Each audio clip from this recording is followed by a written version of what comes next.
We'll go ahead and get started. First question, Jonathan Fagan. Did you get a good look at it when it happened? And what did you think when Chris turned his ankle the way he did in the second quarter? Yeah, I did not get a good look at it. There were a bunch of feet down there. So, he obviously taped it up and came back and played well in the second half. So that's very admirable.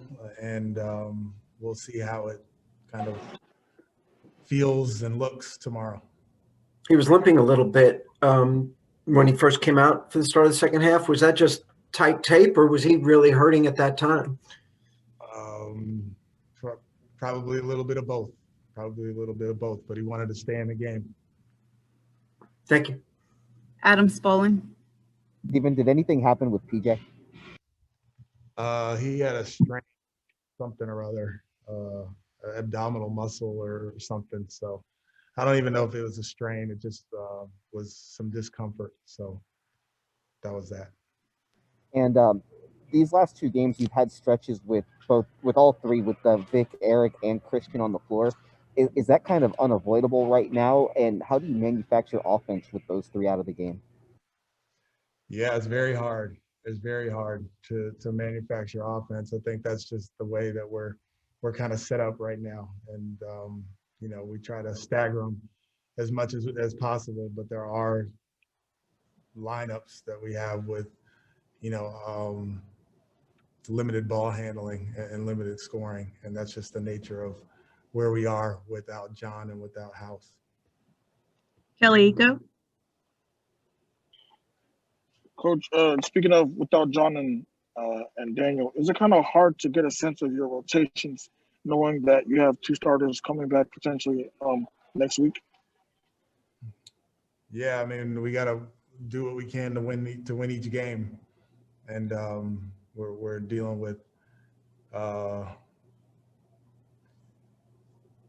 a lot of different things, I guess, but mainly without those guys, it's trying to stagger minutes and figure it all out while making sure that they're not playing 38 to 40 minutes. And it's something that I spend a lot of time on every afternoon trying to do it. But then situations come up in the game where a guy needs to stay in a little bit longer, or, something like PJ got hurt tonight.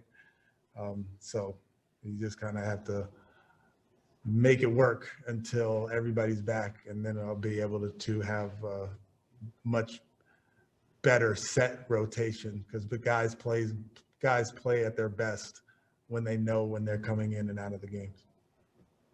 Jonathan Fagan. You mentioned the defense quite a bit Monday in Chicago.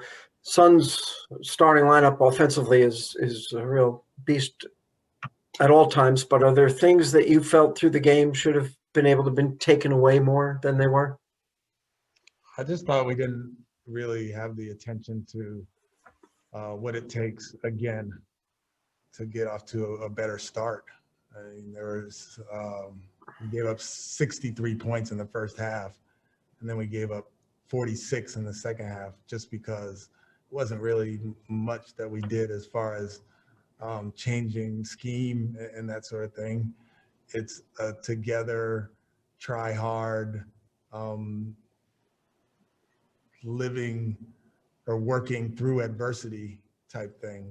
And I told this to the team after the game, is like, as adversity comes, we have to come together, and there are possessions where guys are going to make shots and guys are going to do things against the coverage that we had planned, and it didn't work out. And we just have to have a next play mentality, but also be able to kind of work through the adversity that comes through the game, while also understanding that the adversity doesn't have to be there. The adversity most of the time is because of our doing.